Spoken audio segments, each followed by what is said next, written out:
Bonjour Olivier Campenon, Bonjour Sybille. vous êtes président de Lefebvre Dalloz. Merci beaucoup d'être présent avec nous. Alors pour commencer cet échange, pouvez-vous nous dire quels sont les principaux enjeux du secteur de l'assurance? Alors, vous l'avez dit, Lefebvre Dalloz, nous sommes une société spécialisée dans le monde juridique, donc ça va être un regard un peu extérieur sur ce Bien sûr. très beau monde de l'assurance. Il y a, à ce que je peux voir et ressentir, sans doute deux grands changements qui impactent le secteur de l'assurance. Le premier, il est évident, on en parle tous les jours dans les journaux, c'est évidemment les nouveaux risques, et en particulier les risques autour du monde sanitaire, économique que l'on vit. Et puis ces risques qui sont inquiétants même pour moi en tant que chef d'entreprise, qui sont les risques cyber, dont on sait qu'ils sont présents partout et qui sont très difficiles à prévoir et à prédire. Donc c'est un premier enjeu qui me semble important. Le deuxième est sans doute plus large parce qu'il touche beaucoup de secteurs, mais en particulier aussi le secteur de l'assurance, c'est la complexité. Complexité autour de la réglementation, il y en a de plus en plus, hein, et elle évolue finalement au fur et à mesure que l'on voit ces nouveaux risques apparaître. Et puis une complexité qui est liée cette fois-ci à l'avènement d'une technologie de plus en plus présente et qui entraîne pour nos entreprises une nécessité d'insérer cette technologie et donc d'accueillir des nouvelles compétences. Et vous rajoutez une petite pincée de télétravail, et là vous avez véritablement un phénomène de changement auquel il faut faire face. Alors Lefebvre Dalloz, comment est-ce que votre entreprise peut aider ces entreprises du secteur? Eh bien, en effet, c'est évidemment la mission que nous nous sommes donnée, et une mission même assez large, hein, d'accompagner l'ensemble de ces entreprises. On parle d'activer la connaissance, ça fait partie de notre raison d'être, activer la connaissance pour aider les entreprises à faire face à cette complexité, à tous ces changements.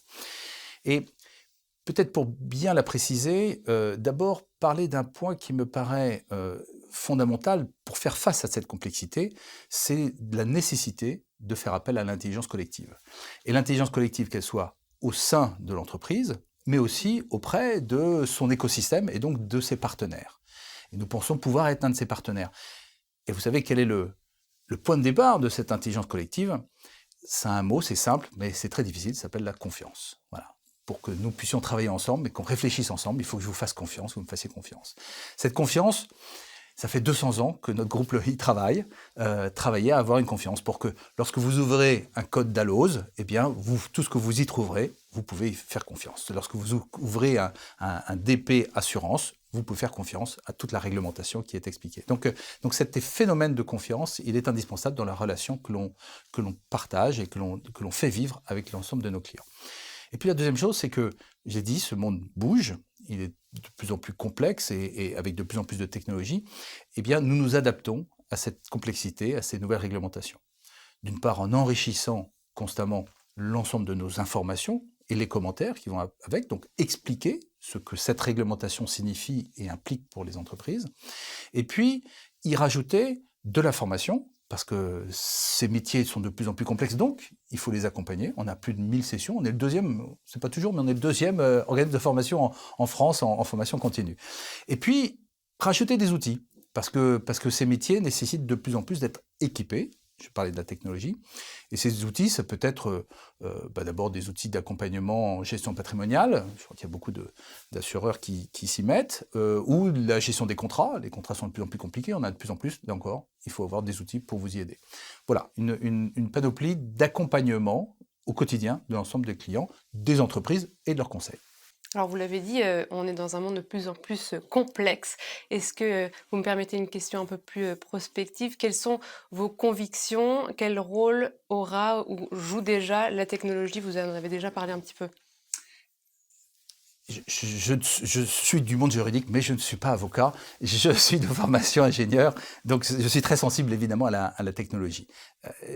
Pour autant, la technologie, vous devez la maîtriser, elle ne doit pas vous maîtriser. Et c'est tout l'enjeu de cette technologie.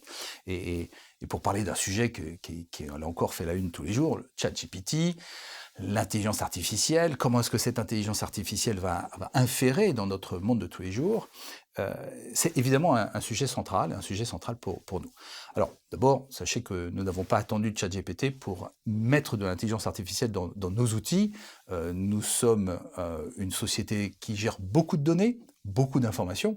Donc, l'enjeu pour nous, c'est que lorsque vous avez besoin de retrouver une information, nous puissions la retrouver de la façon la plus pertinente possible. Donc, cette intelligence artificielle, elle est déjà au sein même de nos outils.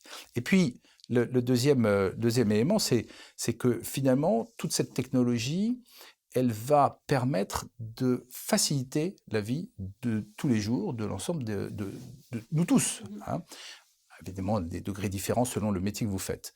Et c'est ces transformations-là qu'il faut être capable d'anticiper. Et je pense que dans cette transformation-là, l'enjeu que nous avons, c'est la compétence. Comment est-ce qu'on insère dans nos entreprises les compétences nécessaires pour faire valoir, savoir utiliser l'ensemble de cette nouvelle technologie. C'est quelque chose qui est difficile, d'abord parce qu'il n'y en a pas beaucoup qui maîtrisent ces nouvelles technologies. Donc il y a une guerre des compétences, hein, et cette guerre des compétences, elle nous oblige, nous entreprises, à être attractifs pour l'ensemble de ces nouveaux talents. Et le deuxième élément, c'est de pouvoir le mettre en perspective des changements que ça va impacter dans notre mode de fonctionnement et dans les services que l'on peut proposer à nos clients. Donc voilà, deux dynamiques qui sont importantes dans le cadre de ces nouvelles technologies et encore une fois, qui font la nature même d'une entreprise comme Lefebvre Dalloz, qui est innovante. Depuis toujours, on a toujours été un peu pionnier dans toutes la mise en place de ces technologies, la mise en place du numérique, des bases de données, toutes nos informations sont en ligne. Et aujourd'hui, on est dans cette intégration d'une intelligence artificielle de plus en plus présente et donc pour un service de plus en plus pertinent. Ce sera notre dernière question. Pour la conclusion, est-ce que vous souhaitez rajouter quelque chose? Écoutez, j'ai un petit peu parlé des talents. C'est quelque chose qui me tient beaucoup à cœur parce que je pense que nous sommes dans un monde dans lequel notre avenir se joue aujourd'hui et se joue au travers de l'éducation, de la formation des nouvelles générations et notre capacité à les accueillir et à travailler avec elles en faisant le lien entre l'ADN que nous pouvons porter, une entreprise comme Lefebvre Dalloz, encore une fois, a plus de 200 ans, donc c'est un ADN qui est très fort, et de la projeter dans le futur avec les bonnes valeurs. Nous avons 3 valeurs qui me paraissent clés pour construire le monde du futur. C'est les valeurs d'excellence, de proximité et de partage. C'est ce que l'on veut partager avec tous nos clients. Merci beaucoup Olivier Campinon, merci d'avoir été avec nous, d'avoir répondu à toutes nos questions. Je rappelle, vous êtes président de Lefebvre Dalloz. Merci.